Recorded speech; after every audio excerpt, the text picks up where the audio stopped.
Hi, how are you? You think of that Jerry Seinfeld thing, comics, cars getting coffee. It's like writers in cars reading their work.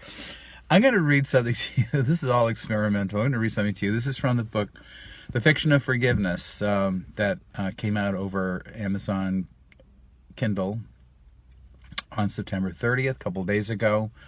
My first effort in this particular genre, and I'm going to read something to you. As I like to try a couple of these things. This is chapter 55, and it's a tone poem. Tone poems are short, very short plays, or very short expressions that don't really get into a whole lot of development. Anyway, I'm going to read it to you. I'll be all the characters, and the title of it is "What do you do to the Buddha upon meeting him on the road?" There's a brother, there's a sister, and Edward Albee are the three characters. Scene 1. Brother on the phone. So I sent you over drafts of the 2 one-acts I've been working on today. Did you get them? And the sister says, oh yeah, offering nothing else. Brother, so you obviously hated them, right? Sister, silence on her end of the phone call. I'm laughing because, by the way, it's actually a conversation I had with my sister Ellen, my older sister. So this is actually from real life. Brother, okay, sister says that. Silence on her end of the phone call. Well, let's just say, I like stories with weird plot twists, complicated stories. And then brother says, oh, like the stories you listen to all the time, murders and all that. Sister says, yeah, I'm not big into chit chat. Wasn't that nice? Brother, somewhat offended. Yeah, I can see that, but I'm trying more for a slice of life. Sister, yeah, well, I'm more into complicated stuff. Brother, not to let his initiative get totally destroyed. Joni did a dramatic reading of the 2 plays. They were great, okay? Then remind me never to send you anything else I'm working on. Scene 2. Brother, I hadn't really written any plays in many years because my self-esteem in such areas was extremely weak. I couldn't take the criticism. Hey, don't think that my sister's comments totally derailed me. This play actually came out of it. So no waste, no muss, no fuss. I read all the Tennessee Williams plays in high school on my own. I had this dream of becoming a great writer, a great playwright with all the ensuing glamour and acclaim. Kind of makes me think about a friend of mine from college. Not going to mention his name because his daughter became kind of famous on TV. Well, this guy was an art student in college and never lost the ambition instilled in him by his mother when she called him her little artist when he was about 8 or 9. After college, he continued making his own version of art. I thought it was embarrassingly bad. He listened to his mother's voice in his head and wound up with dozens of paintings and drawings in the Museum of Modern Art and many other galleries and museums around the world. So any ambition I had to be the playwright was virtually doomed from the start because there would be no emotional support for anything quite so frivolous coming from my mother. She saw medical school in my future. And that was the end of it. I wanted to major in music in college. And she basically said, I'm not paying for any of that crap. Change it.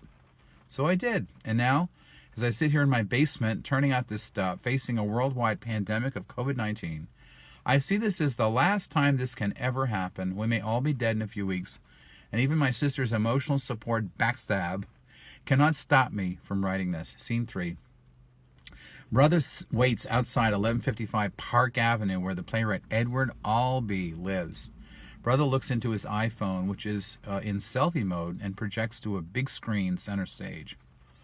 Brother, gotta get this just right. Can you believe that in a few short minutes, we are going to meet the acclaimed playwright Edward Albee, who lives just behind us, right here at this famed New York City address. Just to paraphrase the words of the immortal Holden Caulfield, what really knocks me out is a play that, when you're all done watching it, you wish the playwright that wrote it was a terrific friend of yours, and you could call him up on the phone whenever you felt like it. And here's Johnny. Mr. Albee, I'm a terrific fan of all your plays, and it should be said we are both alums of Trinity in Connecticut. Edward Albee, this is really not a good time. Brother, I am so sorry. Are you sure we can't take just one shot together? Edward Albee, oh, All right, let's get on with it. Brother, into his iPhone. Didn't I once say, the bigger they are, the nicer they are? I think I did. Brother and Albie stand together for the photo when all at once, Brother produces a small pistol and shoots Albie twice in the head. Brother drops his gun to the sidewalk and lies down with his hands behind his back. The end. I can't believe I wrote something like this about shooting that poor playwright. I mean, it's kind of embarrassing, but I wrote it, and, you know, the book's called The Fiction of Forgiveness.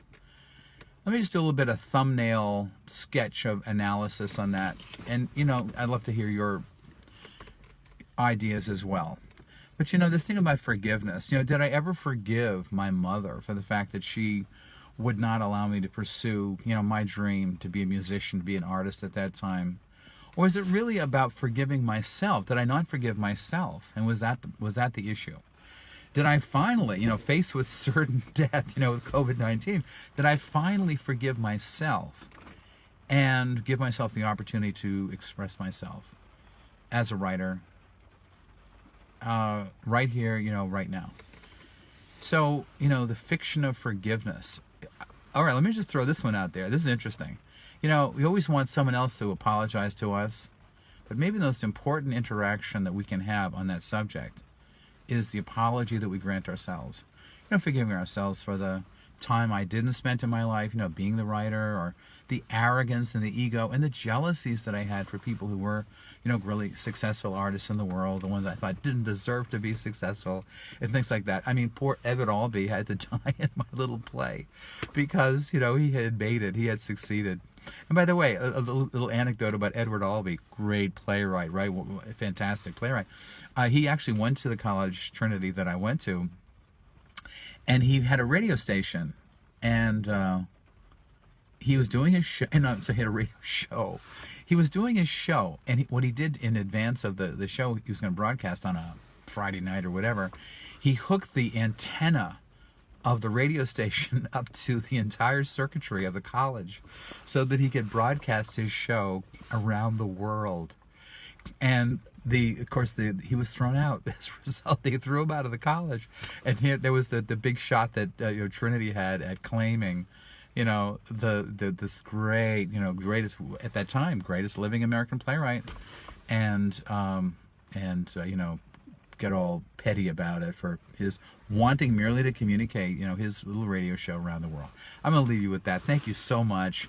You know, I hope you get the book. You know, you can have it for, you can get it for free if you belong to Kindle Unlimited, or I just dropped the price now. It's $2.99. That's as low as they let me do it. So anyway, I hope you have a chance. And listen, thank you so much for the time we spent together. You know, it says I'm not teaching anywhere at this particular time. This really means a lot to me. All right, be well. Take care. Thank you.